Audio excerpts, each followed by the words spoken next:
They say every city has a bright identity, but some cities carry a darkness far deeper than their light.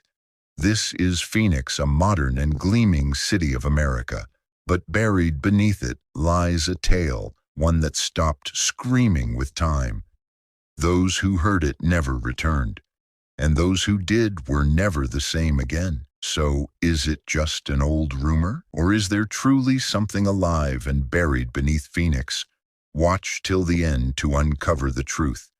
And if you've got the courage, subscribe to the channel and give this video a frightful like.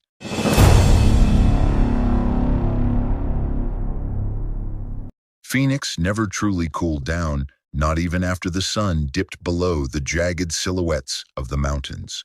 The dry, electric air hummed with silence, and somewhere deep in that silence, something watched. Ethan Blake had never believed in ghosts. He was a realist, an environmental journalist, recently laid off, now freelancing for a podcast startup called Desert Echo. They wanted strange stories, urban legends, haunted places in the Southwest.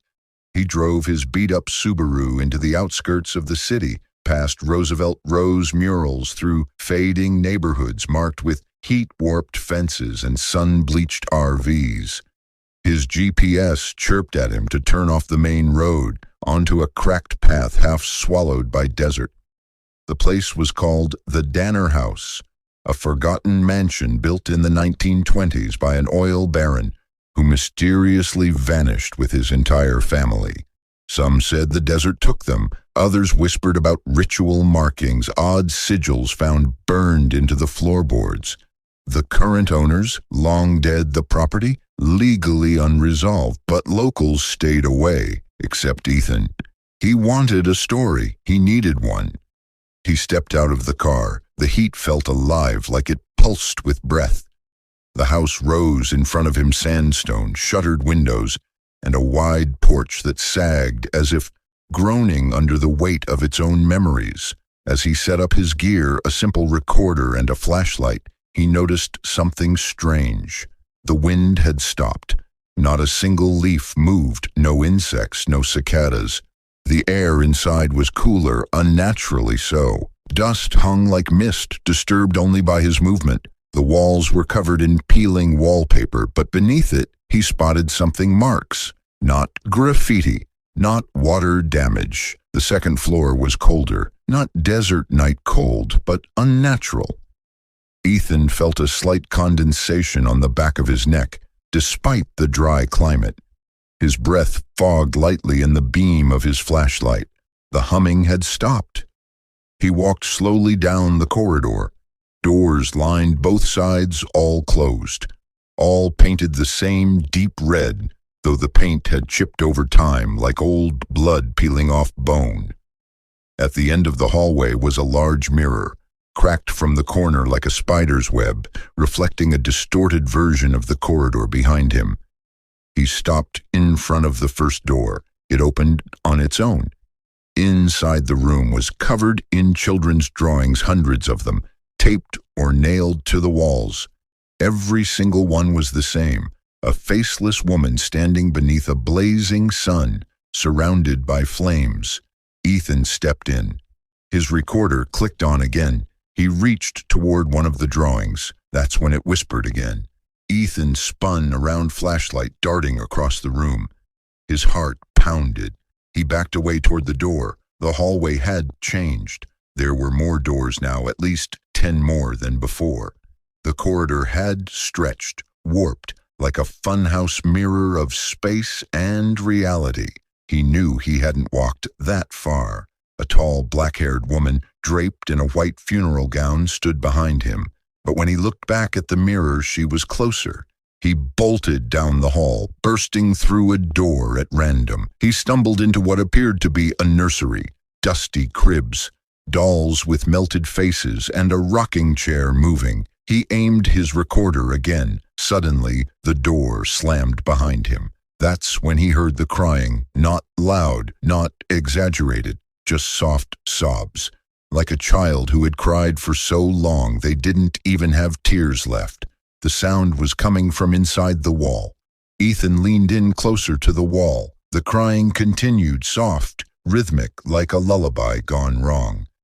He pressed his ear against the plaster. The voice wasn't coming from inside the wall. It was the wall. Ethan jerked back, his breath shallow. The plaster where his cheek had touched was now damp.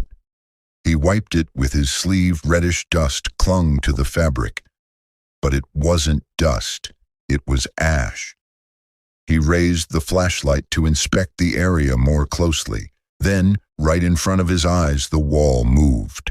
Just slightly, like a lung expanding, a subtle pulse beneath its surface. And then he heard a new voice, a man's calm, echoing like it had been recorded on some ancient tape loop. Ethan turned to leave, but the nursery door was still locked. He jiggled the knob. No give. He backed up and ran into it with his shoulder. Once, twice. On the third strike, the door finally gave way, flinging open into total darkness. Not hallway darkness, blackness, complete and suffocating, as if the house itself had swallowed the corridor. Still, he stepped forward. The air was thick now, hot again, but in a way that made it hard to breathe, like standing inside a furnace with no fire. The silence buzzed, and then a hallway appeared, but not the one from before. This one was new, unfinished. Wood planks, unpainted walls, lanterns flickered instead of lights. It felt older, like he had stepped back in time. He slowly followed the hallway until it opened into a ballroom, massive and strangely pristine, untouched by time or dust. Chandeliers hung from the ceiling. Velvet curtains draped the windows, though the glass was pitch black beyond them, as if the world outside had vanished. There were people in the ballroom, dozens, standing perfectly still, dressed in 1920s formal wear, flapper dresses, suits, polished shoes, no movement, no sound. Every person had a smooth blank oval where their face should have been, and they were all looking, if one could say that, at him. Music blared through the silence, a slow, haunting waltz, warbled as if it was decaying mid-note. The faceless guests began to move in time, swaying gently, dancing. As they turned, Ethan saw that their backs were burned, charred, blackened. Some had entire limbs, scorched down to the bone. He stepped back slowly, but a voice behind him stopped him in his tracks. "Do you want to burn too?" He spun around. She stood there again. The woman in white hair, long and dripping as if soaked, eyes blacker than the Phoenix night sky. Her skin cracked like dry earth, glowing faintly red beneath, as if she were still burning from within. She raised her arm and pointed to a door behind him. Ethan didn't hesitate. He ran. The door flew open into a basement stairwell. The air shifted instantly, colder, wet, earthy, as if it had never touched sunlight. He descended. The door slammed shut behind him. Darkness again. A single candle lit in the corner, and written on the wall above it in what looked like burned soot. Its wooden surface was old but firm, darkened not by dust or time, but by scorch marks. The edges were slightly lifted, as if it had been opened recently, or maybe it had never been shut all the way. He ran his fingers across the words carved into the surface, but the candle beside him flickered violently, like it wanted him to go. With trembling hands, Ethan opened the trap door. A blast of humid air struck him in the face, wet, thick and reeking of smoke and something sweet, like flowers rotting in the heat. A stone staircase spiraled downward into darkness. Ethan took a deep breath and descended. The steps were uneven, carved straight into the bedrock. The deeper he went, the hotter it became, but not dry desert heat. This was furnace heat, like something ancient was breathing from below.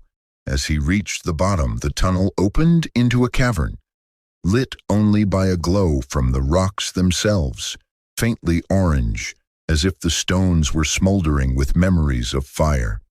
Strange symbols were etched along the walls, circular patterns, sun-like spirals, and human figures holding their hands to the sky. and in the center of the room, a stone altar, blackened by centuries of use.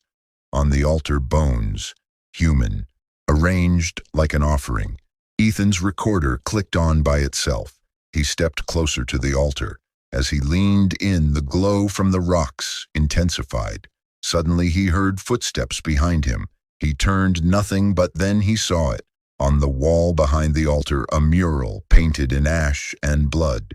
It showed a woman standing in fire, arms raised to the sun. Beneath her, people burned alive, but they were smiling. The symbols around her matched the ones in the ballroom upstairs. Ethan suddenly understood. This was not just a haunted house. This was a temple, and the Danners, they weren't victims. He stumbled back from the altar, and that's when he saw the pit, a circular hole carved deep into the center of the chamber. Heat and light pulsed from it, steady, alive. He heard whispers again, but this time they weren't warnings. Her body charred, black, skinless, with sunken eyes burning like coals. She crawled slowly from the pit, dragging her body up the stones with fingers made of scorched bone. The temperature soared. His skin felt like it was blistering just by being near her. Then she spoke in a voice that was every fire Phoenix had ever known. "You brought the sun with you, Ethan. Now give it to me." He checked into a cheap roadside motel on the outskirts of Phoenix, drew the blackout curtains, and tried to convince himself that what he saw was a dream heat stroke, perhaps, or a hallucination. But the burns on his arms told a different story. So did the footage on his corrupted memory card. Though most of it was scrambled beyond recognition, one image remained. He reached out to a local librarian, Maya Calderon, a Chicano historian who'd spent her career researching indigenous cultures erased by colonization. When Ethan mentioned the phrase "sun below," she froze. He told her everything. Instead of laughing, Maya pulled out an old, crumbling map of pre-colonial Phoenix, a time when this land wasn't a city but a sacred ground, watched over by the Hohokam people. She pointed to a series of circles. That night, Ethan and Maya returned to the Danner property. It had been condemned, roped off by city officials after reports of a gas leak and structural collapse. But the house still stood, silent and proud-like. It knew someone was coming back. The front door was already open. This time they came prepared: flashlights, backup batteries, fireproof suits. But no amount of preparation could quiet the sound of chanting that echoed through the walls before they even stepped inside. The cavern had grown no longer a chamber, but a network of tunnels. Arched passages stretched outward like the arms of a sleeping giant. Murals covered every inch, glowing faintly, moving almost imperceptibly. But what shook Ethan most, not just whispering or chanting, it was a heartbeat, deep, slow, and burning, and in the largest chamber of all they saw it, an underground city built from obsidian and black glass, structures shaped like suns and serpents. Fires burned in floating bowls, and in the center a massive pit like a volcano's throat. They approached the edge. Ethan looked down and he saw them. Dozens, maybe hundreds of figures kneeling in worship.